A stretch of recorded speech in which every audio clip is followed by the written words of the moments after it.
क्या आपको एक्सेल में सब्ट्रैक्शन नहीं आता है, यानी घटाव नहीं आता है? क्या आप ढेर सारे लोगों का डेटा एक साथ मैनेज करना चाहते हैं? इट मीन्स कि अगर आप चाहते हैं कि सैलरी से खर्च को माइनस करके एक्सेल में एक बार में निकाल लें, या आप चाहते हैं कि ऑफिस में आप अगर काम करते हैं तो आप ढेर सारे एक्सपेंसेस, मतलब जो आपका इनकम आया है और एक्सपेंस खर्च जो हुआ है उसको एक बार में माइनस कर ले। एक्सेल में बहुत आसानी से ऐसा आप कर सकते हैं। आपको ऐसे भी मान लीजिए कि किसी एक अंक को दूसरे अंक से माइनस करना है फॉर्मूला लगा के एक्सेल में, ये बहुत ईजी होता है। और आज के इस ट्यूटोरियल में हम यही सीखने जा रहे हैं कि एक्सेल में घटाव कैसे करें। मैं आनंद आपको अपने इस चैनल पे बहुत बहुत स्वागत करता हूं। तो चलिए आज के इस ट्यूटोरियल को हम शुरू करते हैं।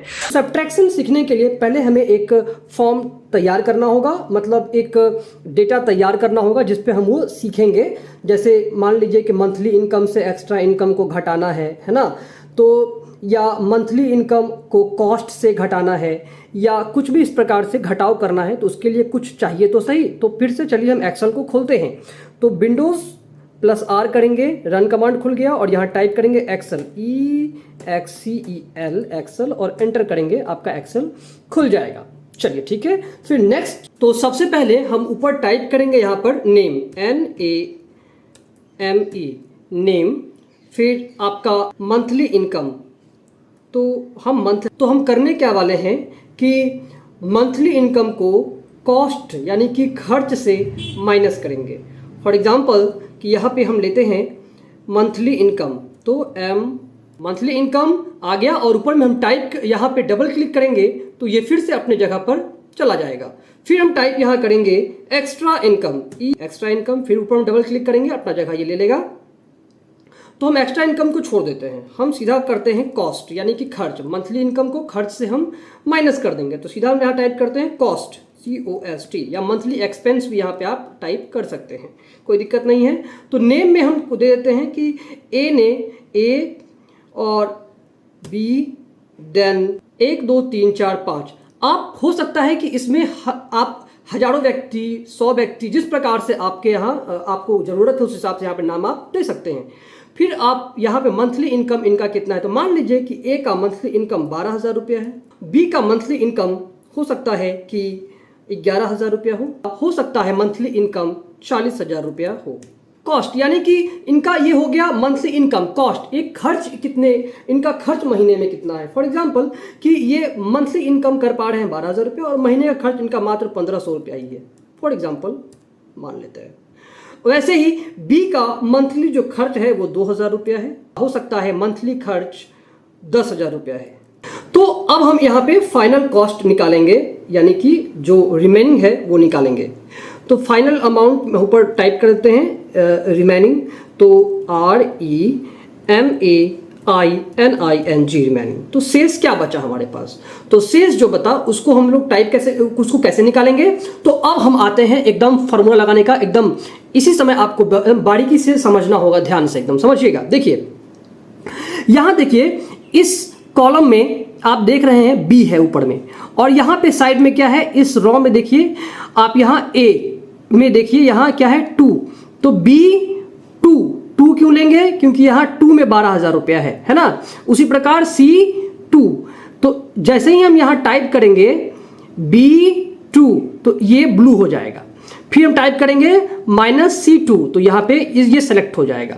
हालांकि आप डबल क्लिक करके भी सेलेक्ट कर सकते हैं, वो भी हम इसी वीडियो में देख लेंगे। इससे भी आसान तरीका वो होगा। तो चलिए पहले इसको हम क्लियर कर लेते हैं, दोनों तरीका हमें अच्छे से आना चाहिए। देखिए इक्वल टू का साइन देंगे, इक्वल टू का साइन ऊपर आपको नंबर रो में मिल जाएगा कीबोर्ड में। तो इक्वल टू देने के बाद हम क्या करेंगे, हम टाइप करेंगे B2, तो हम टाइप किए B2। जैसे ही B2 टाइप किए आप देख रहे हैं ये ब्लू हो गया, और यहाँ B2 मैंने टाइप किया, यहाँ क्या हो गया, ये ब्लू हो गया। फिर हम यहाँ पे माइनस का साइन देंगे, है ना। तो जैसे ही माइनस का साइन देंगे, माइनस कहाँ मिलेगा आपको, तो कीबोर्ड के ऊपर 1 2 3 4 रहता है ना, तो वही 0 के बगल में आपको माइनस देखने को मिल जाएगा।